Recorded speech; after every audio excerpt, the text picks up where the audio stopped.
इसको चाहिए, जरूरत है, आप श्योर हैं?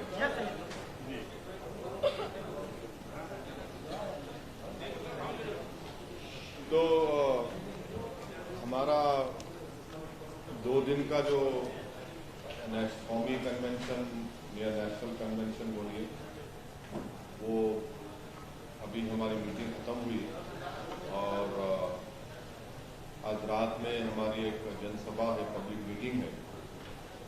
तो इस 2 दिन के हमारे कौमी कन्वेंशन में बहुत सी बातें, बहुत से ओपिनियन, बहुत से सजेशन, एडवाइस हमारे पार्टी के जिम्मेदारों ने दी है और बहुत सी चीज़ों को हमने पार्टी को स्ट्रेंथन करने के लिए जो अच्छे ओपिनियंस थे, सजेशन थे, एडवाइस थे, हमने उसको कबूल भी किया और बहुत से चीज़ों पर हम काम भी करेंगे। और साथ ही साथ हमने आज 15 रेजोल्यूशंस हमने पास किए हैं, 16 रेजोल्यूशंस पास किए हैं। वो सोशल मीडिया पर अवेलेबल है आप लोगों के लिए। अगर आप चाहें तो मैं रिपीट कर सकता हूँ, मगर अननेसेसरी वो ज़्यादा टाइम कंज्यूमिंग हो। तो उसमें इम्तियाज साहब बोले, उसमें एक है attacks on minorities and Dalits, दूसरा है कि रिजर्वेशन फॉर मुस्लिम्स, तीसरा है यूनिफॉर्म सिविल कोड के बारे में, चौथा है लव जिहाद, फ्रीडम ऑफ रिलीजियस लॉज, पांचवा है वक्फ प्रॉपर्टीज, 6th है release of Muslim prisoners in Tamil Nadu which the DMK had promised in their manifesto for 10 years, violating secularism / Hindu Rashtra, educational schemes, civil liberties। फिर हमने एक नेशनल एजेंडा हमारा उसको पास किया। फिर सीमांचल के बारे में, सोशल वेलफेयर की स्कीम्स के बारे में, चाइना के बारे में, bulldozer injustice, beef and meat bans. तो ये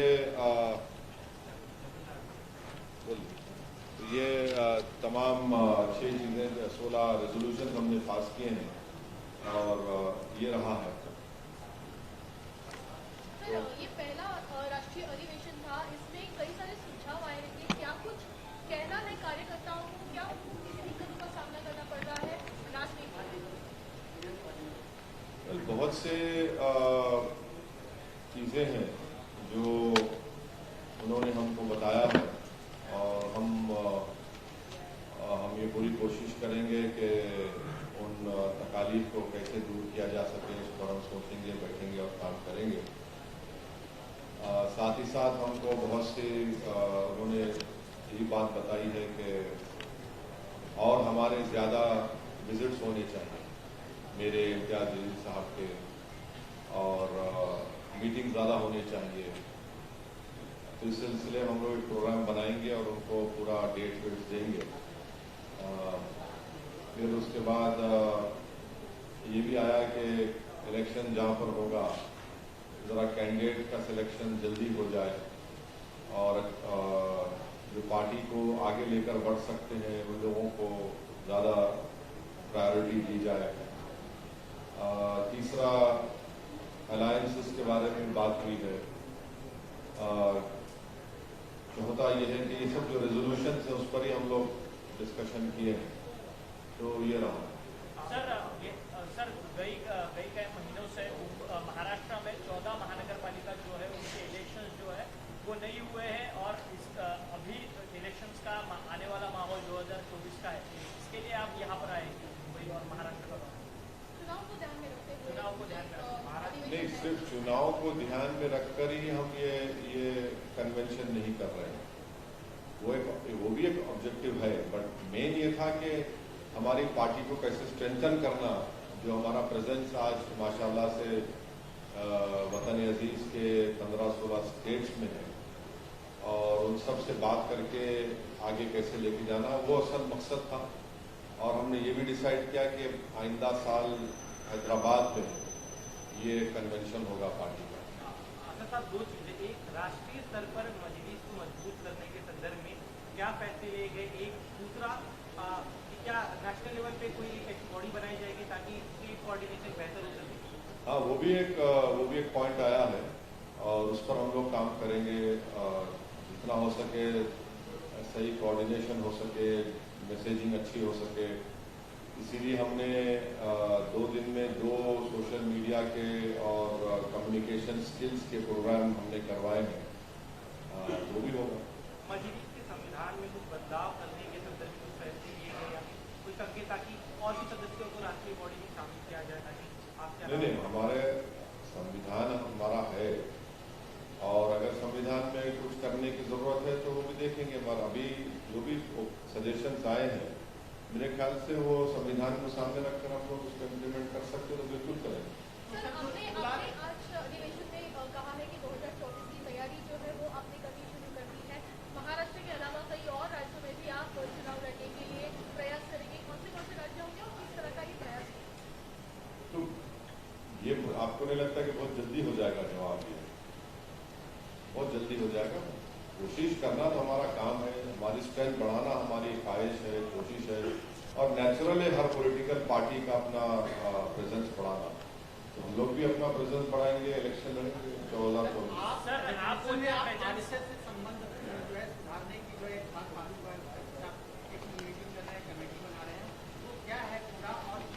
ना आरएसएस से मिलने के लिए आप लोगों ने 5 लोगों की कमेटी बनाई, ये किसने बोला है भाई? किसने बोला भैया? ये वारिस पठान जी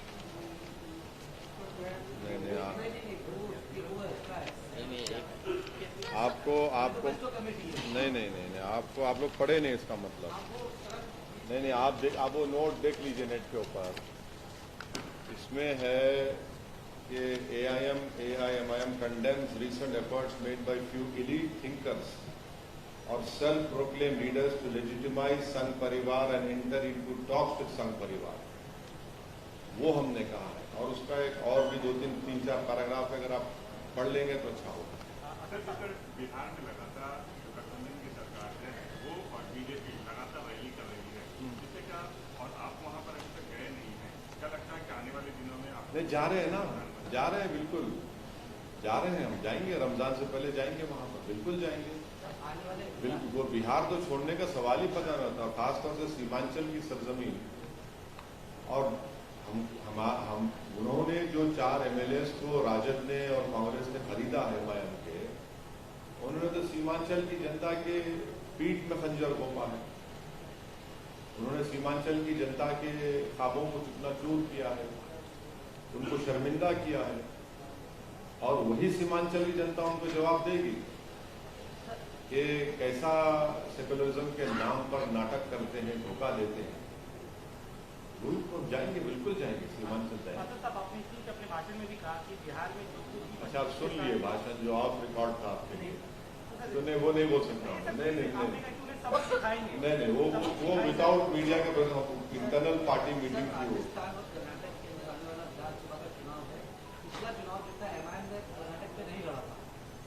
अब लड़ेंगे, बिल्कुल लड़ेंगे। जब लड़े नहीं थे, जब कुमारस्वामी के लिए हम कैंपेन सपोर्ट किए थे, अब लड़ेंगे इंशाल्लाह। सर, आप कह रहे हो कि महाराष्ट्र में पार्टी बढ़ाने के लिए आप आ रहे हो, बट कल आपकी 2 सभाएं कल मुंब्रा में हुई, आज मलाड मार्गोनी में सभा होने वाली है। कल मुंब्रा में सभा हुई थी, उस पर वहाँ के जो MLA NCP के जितेंद्र आव्हाड, उन्होंने टिप्पणी की है कि लगता है शायद से कि अभी चुनाव आया है, इसके लिए शिंदे सरकार ने आपको यहाँ पर बुलाया है प्रचार। नहीं, वो उनके तो पुराने रिश्ते हैं उन लोगों से, उनके तो हर जगह रिश्ते हैं उनके, और वो तो गवर्नमेंट बना रहे थे ना। वो जो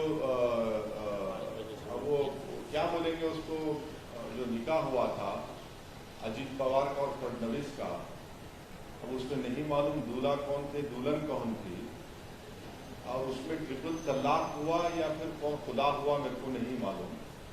मगर ये महाशय तो वहां पर भी नजर आ गए थे। ये तो सत्ता के लिए किधर भी चले जाते, अब सत्ता में नहीं है। देखिए, 5 साल पहले जब भी 3-4 साल पहले जब विधानसभा के चुनाव हुए थे, तो इन्होंने हमारे एक कैंडिडेट को खरीद लिया था। तो इसलिए हमने कहा कि अब जो कैंडिडेट आएगा वो पहले के कैंडिडेट की तरह बेईमान नहीं होगा। वो तुमसे मुकाबला करेगा। और उनका जो ट्रैक रिकॉर्ड है मुमरा में, 8 साल से वो म्युनिसिपल हॉस्पिटल बना रहे हैं 150 करोड़ का। जो जमीनें रिजर्वेशन की थी, माशाल्लाह से पूरा उस पर पेट भर गया, खत्म ही हो गई वो जमीनें। स्कूल नहीं है वहां पर, कॉलेजेस नहीं है।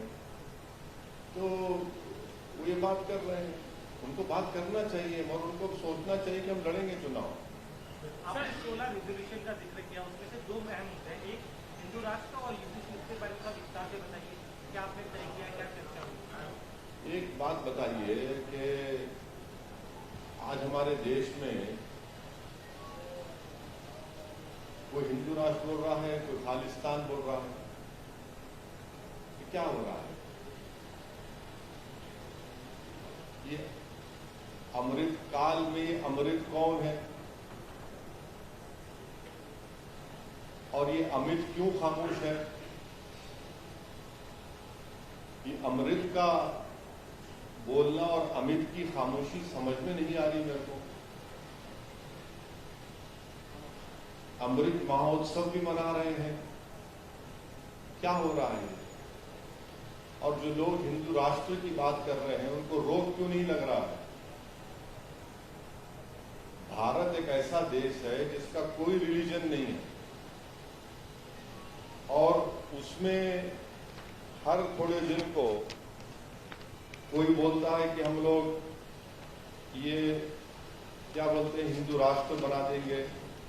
भाई बाबा साहेब अम्बेडकर का जो संविधान है वो ये क्लियरली बोलता है कि इस देश का कोई रिलीजन नहीं है, ये देश सब रिलीजन को मानता है और जो किसी रिलीजन को नहीं मानता वो उसको भी सेलिब्रेट करता है। तो इस तरह की बात करना हर थोड़े दिन को बीजेपी के लीडर्स, आरएसएस के लीडर्स ये बातें करते रहती हैं और फिर उनको ये मानना चाहिए कि हिंदू राष्ट्र is antithetical to liberty, equality, fraternity and justice. Hindu राष्ट्र की बात करने वाले नहीं जानते कि सेकुलरिज्म भारत के बेसिक स्ट्रक्चर का हिस्सा है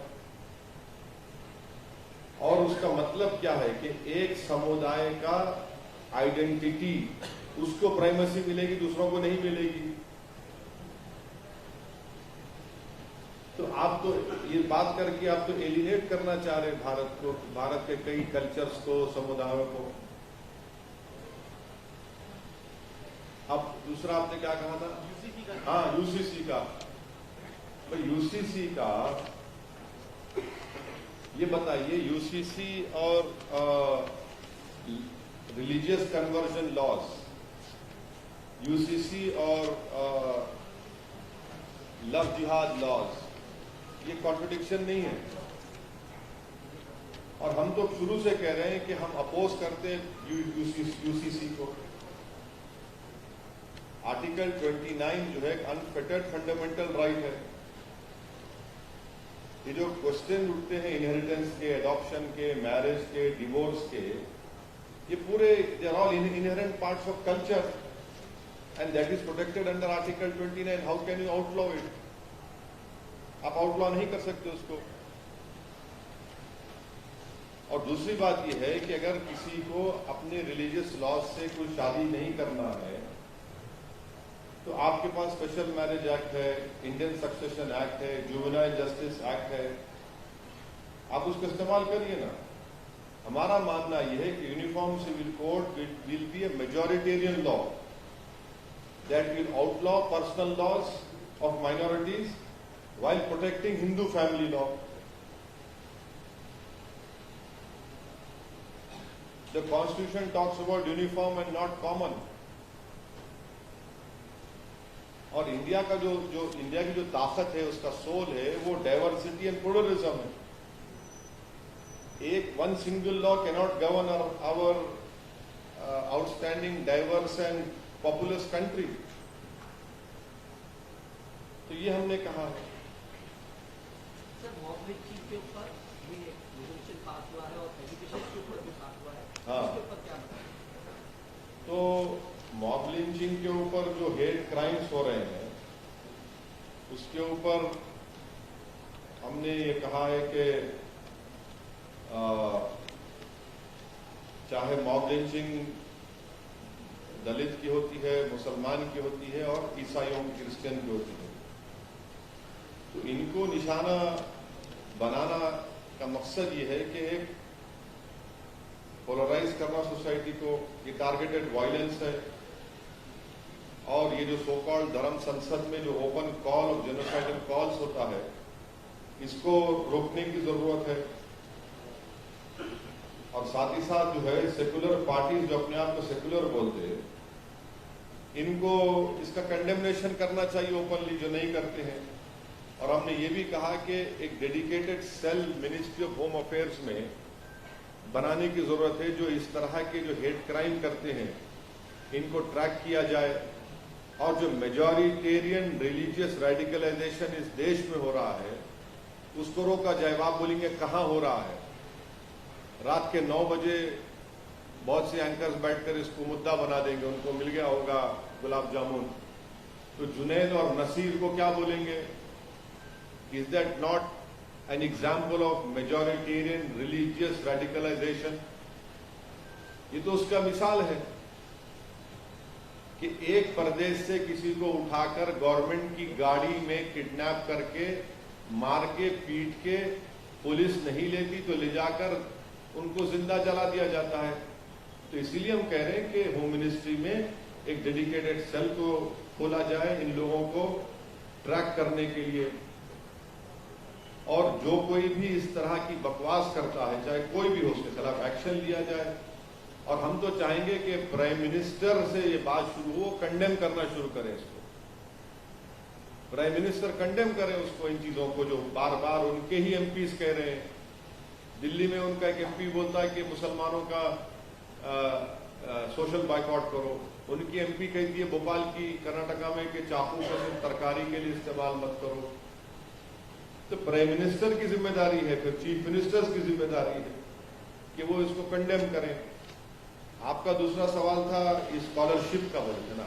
तो स्कॉलरशिप में आप देखिए, हमारा मानना यह है कि मोदी सरकार ने डिलिबरेटली मुसलमानों को एजुकेशन से दूर रखने के लिए मौलाना आजाद नेशनल स्कॉलरशिप खत्म करी। They have restricted the scope of pre matric and post matric scholarship, not only for minorities, सिर्फ माइनॉरिटीज के लिए नहीं बल्कि शेड्यूल्ड कास्ट, शेड्यूल्ड ट्राइब के लिए भी उन्होंने कर दिया है। ये भारतीय जनता पार्टी नरेंद्र मोदी की सरकार की मोहब्बत है अल्पसंख्यक समाज से, आदिवासियों के लिए और शेड्यूल्ड कास्ट के लिए, क्योंकि यही स्कीम से फर्स्ट जनरेशन लर्नर्स पैदा हो रहे थे। आपने उसको डिसकंटिन्यू कर दिया और इस साल बजट में 40% मुसलमान माइनॉरिटी अफेयर्स का मिनिस्ट्री का बजट कट कर दिया गया। मैंने आप जो है उन 20% जो भारत की आबादी माइनॉरिटी है उसको आप हमेशा पीछे रखना चाहते हैं, तो ये आप एक एंटी माइनॉरिटी गवर्नमेंट है। ये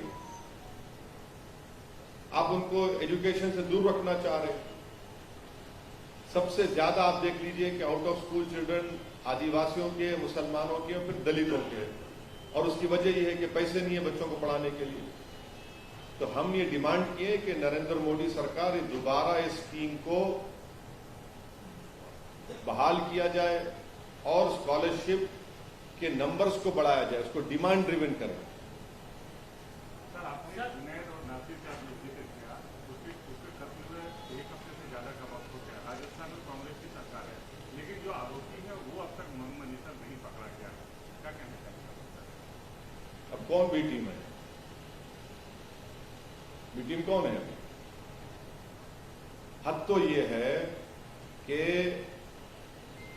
घटनिका से 40 मिनट के फासले पर अशोक गहलोत और कांग्रेस के वो नेता जो पूरा भारत घिरे हैं, एक रॉयल फैमिली की शादी में जाते हैं और जुनैद और नसीर के घर को नहीं जाते। सिर्फ 40-45 मिनट का रास्ता था। और फिर जब चुनाव आएगा तो वो डायलॉग मारना शुरू कर देंगे कि ओवैसी की बात में मत आओ। सवाल जुनैद नसीर के इंसाफ का है। अच्छा, आप देखिए कि राजस्थान में इसी तरह से 2 घटनाएं हुई जो हाईली कंडेमनेबल है। वहां पर कांग्रेस की सरकार ने 50-50 लाख रुपए और एक गवर्नमेंट की नौकरी दी। यहां पर 15 लाख दे रहे हैं और 3 स्कीम के तहत दे रहे हैं और गवर्नमेंट की नौकरी नहीं है। अरे भाई, जहां भी मरा तो इंसान ही तो मरा। अच्छा, फिर भारत के प्रधानमंत्री बोलते कि क्या बोलते, पसमानदा मुसलमान। ये मियो पसमानदा मुसलमान नहीं है क्या? अच्छा, भारत के प्रधानमंत्री को यह भी याद दिलाना चाह रहे, उनको, उनकी सरकार को मुगलों से बड़ी नफरत है ना। अरे भैया, ये मेवाती लोग थे जो मुगलों की नाक में दम करके रख दिए थे 1500 सदी में। तो कम से कम उस बिना पर तो उनसे हमदर्दी कर लीजिए आप। वो भी नहीं करते।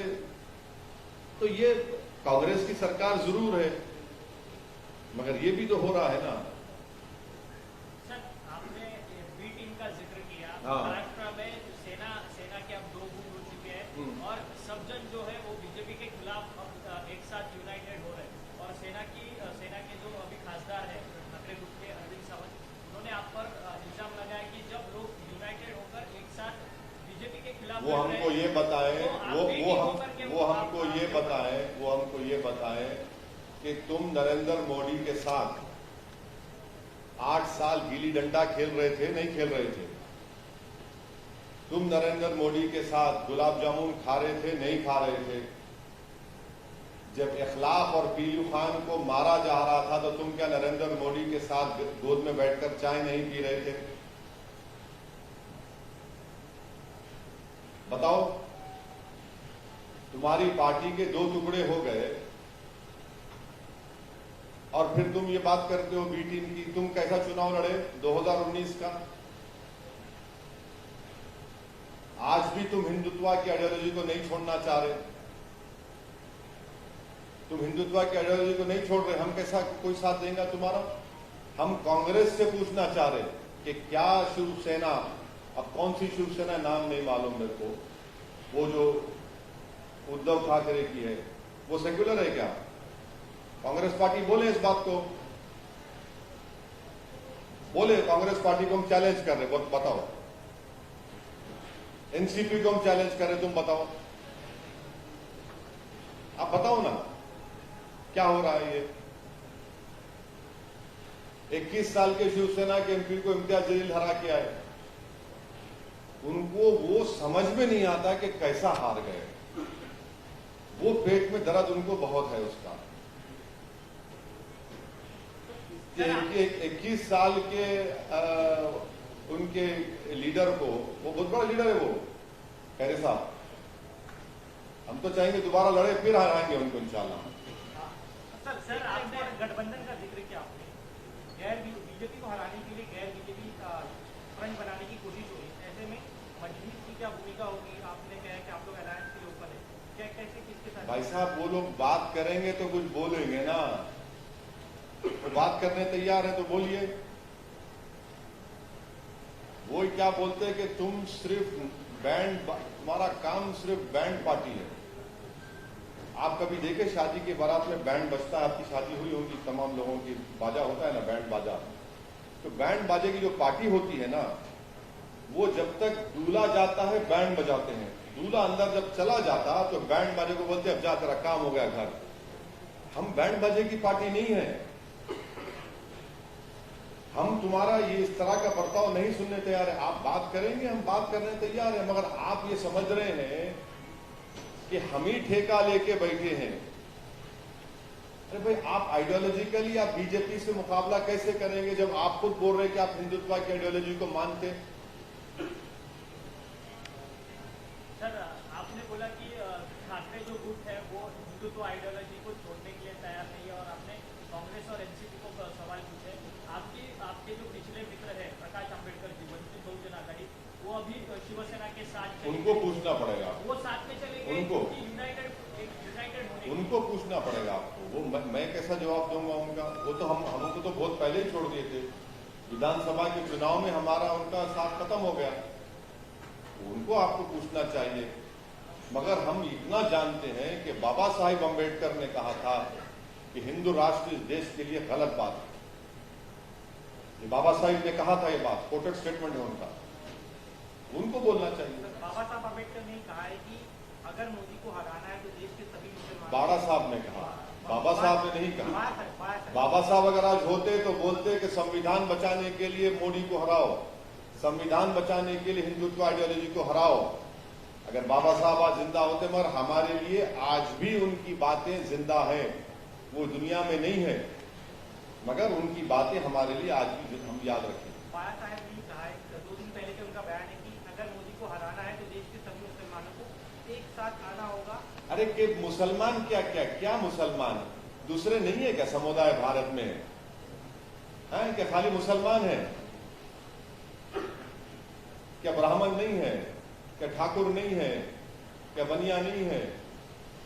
हाँ, क्या रेड्डी नहीं है? क्या कम्मा नहीं है? क्या वेलमा नहीं है? क्या चौधरी नहीं है? क्या जाट नहीं है? क्या राजपूत नहीं है? क्या कुर्मी नहीं है? कुशवाहा नहीं है? इनका नाम लेके क्यों नहीं बोलते? मैं चैलेंज कर रहा हूं। डरते हैं, अगर बोलेंगे तो समाज नाराज हो जाएगा। अरे भाई, आप मुसलमान को आप क्या समझते हैं? बोलो ना इनका नाम लेके, इन सबका नाम लेके आ जाओ। ब्राह्मण आ जाओ, ठाकुर आ जाओ, राजपूत आ जाओ, बनिया आ जाओ, कुर्मी आ जाओ, कुशवाहा आ जाओ, जाट आ जाओ, गुज्जर आ जाओ। नहीं बोलेंगे, खाली हमारे पीछे मुसलमान मुसलमान है। कितना भाई, कितना इस्तेमाल करेंगे हम लोगों को? आप हमारा बुरा हाल करके रख दिए। सर, इसको किस तरीके से देखते हैं? औरंगाबाद और उस्मानाबाद का जो नाम है, वो उसके बारे में हमारे सांसद साहब ने बहुत अच्छी तरह बयान किया है, और माशाल्लाह से जलने वालों ने उनके पुतले जलाकर उनकी जिंदगी में और इजाफा कर दिया। तो जितना जब पुतले जलाते ना तो बलायात जल जाते, उसमें आने वाली आफतें भाग जाती हैं। मैं तो बोलूंगा प्यारे, और जलाओ और खुद जलो। बागेश्वर धाम धीरेन्द्र मैं नहीं ना ना ना ना एक तिहाई जो है, अगर जो है ना मिल जाएगा तो ना ना, मुझे आपका नाम नहीं मालूम, हिंदू राष्ट्र हो जाएगा। मुझे आपका नाम नहीं मालूम। क्या यार, आप तो सीरियसनेस रखिए जरा प्लीज। सर, महाराष्ट्र में कस्बा और पिंपरी चिंचवड का जो बाई इलेक्शन हो रहा है, हाँ। उसके एक दिन पहले ही धाराशिव और संभाजीनगर ये नामांतरण जो किया है, वो आपको क्या लगता है पॉलिटिक्स है क्या? नहीं, ये देखिए, ये पॉलिटिक्स भी है, लार्जर प्लान भी है।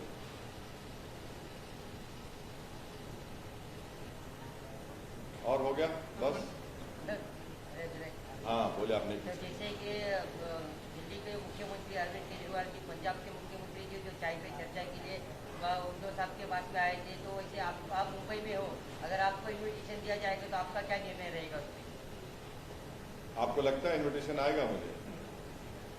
अभी जो और आपको लगता है कि मैं जाऊंगा? अभी जो दौर चल रहा है, इस हिसाब से तो हो सकता है। आपको लगता है क्या? सर, केजरीवाल की बात, केजरीवाल ने कहा है कि जो है सिंधिया को अरेस्ट किया जा सकता है। क्या आपको लगता है कि नहीं मालूम। वो तो बहुत दिन से पुकार रहे हैं, पुकार रहे हैं, पुकार रहे हैं, पुकार रहे हैं, पुकार रहे हैं, पुकार रहे हैं। संडे की भविष्यवाणी किए थे? हाँ, संडे की भविष्यवाणी किए थे आज। अब वो भी दावा कर देंगे कि वही बाबा है, थोड़े दिनों में देखना बात। अब वही होने वाला है, वही बात रहेगा। मैं लाइटर वेल में बोल रहा हूँ कि चला देंगे आप लोग। और हो गया?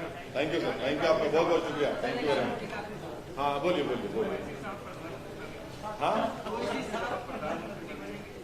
देखिए, एक बात सुनिए, इंशाल्लाह जब तक मैं, अल्लाह मुझे जिंदा रखेगा और सियासत में रखेगा, मेरी फकीरी में शाही है।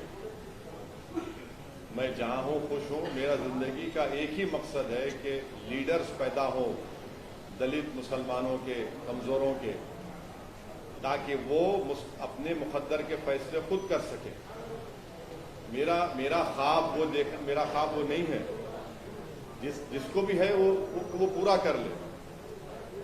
अब हो रहा है ना, अब तो 24 के लिए बहुत से दावेदार पैदा हो गए। 1 2 3 4 आप गिनते जाइए। नहीं तो अभी देश में ऐसा हो गया ना कि ABCD EF GH IJ KL MN ODI हो गया खाली। अब इसके बाद सब खत्म हो गया। एक सवाल पूछती हूँ, फिलहाल उद्धव ठाकरे इनकी जो कंडीशन फिलहाल दिखाई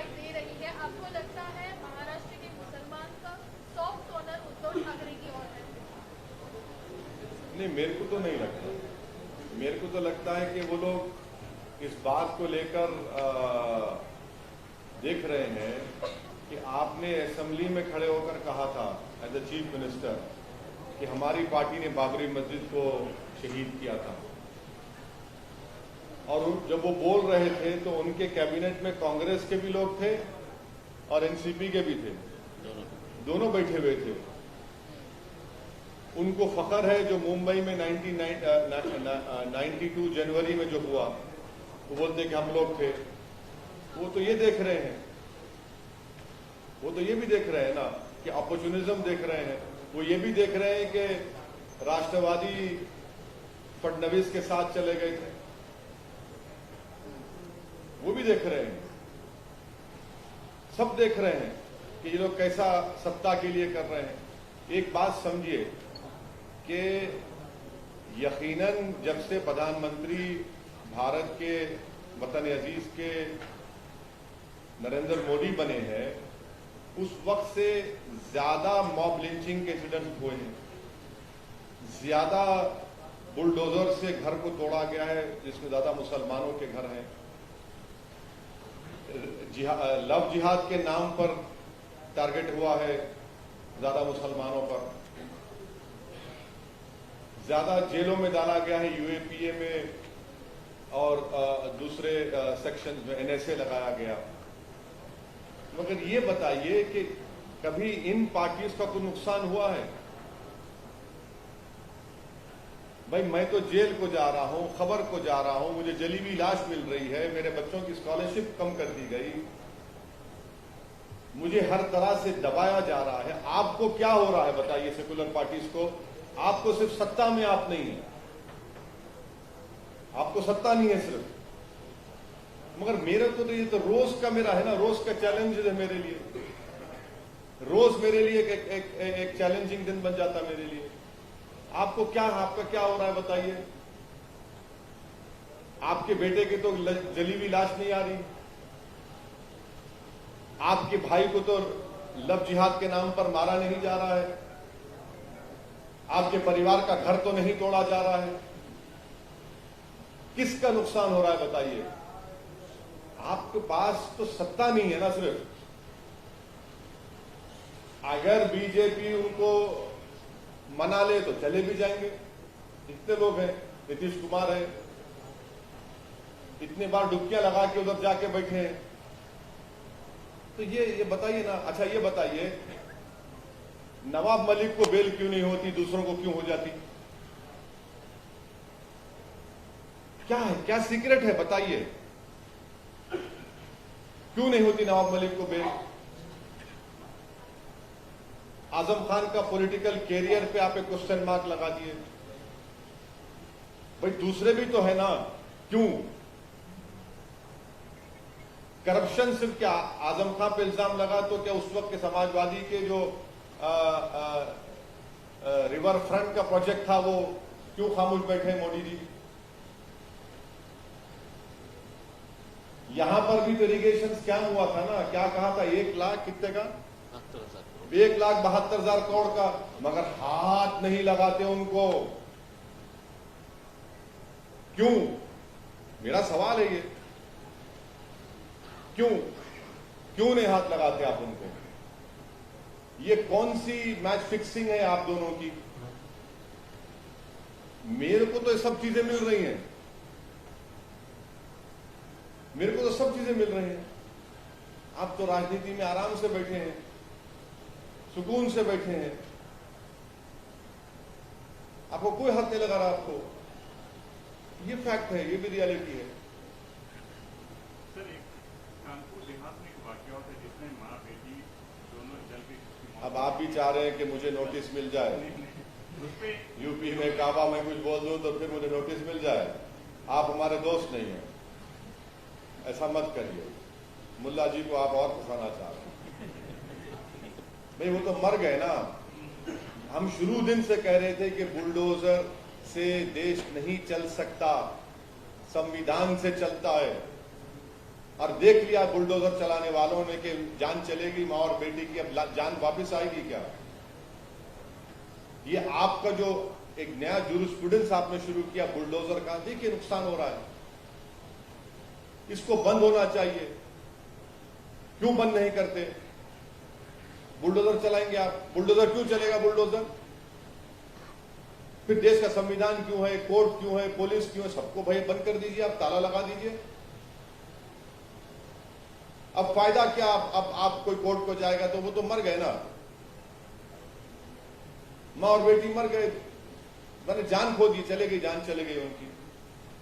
आवाज उठाने वाले को नोटिस दिया जाना। हाँ, जिसने आवाज उठाई तो उसको नोटिस दिया गया, लेकिन आवाज दबाने की कोशिश की जा रही है। बिल्कुल। अच्छा, आवाज उठाना किसका काम है? पॉलिटिकल पार्टी का काम है ना। तो वहां पे जो पॉलिटिकल पार्टी है, जो मुसलमानों का इतना वोट लिए हैं, वो मुंह नहीं खोलते और उनको लगता है कि मुसलमानों को खुश करना है तो शेरवानी पहन लो। क्या है ये? कौन सी राजनीति कर रहे हैं आप? बीजेपी को कैसे हराएंगे? आइडियोलॉजिकली बीजेपी को हरा सकते हैं आप।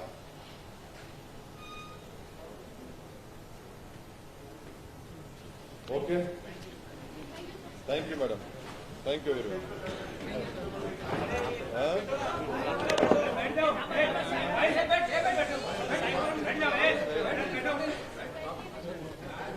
हो गया ना? विजुअल से ये बात मत करो, कैच करता हूँ। हाँ, सब चालू रहता हूँ, बाद में ये लोग चलाएंगे।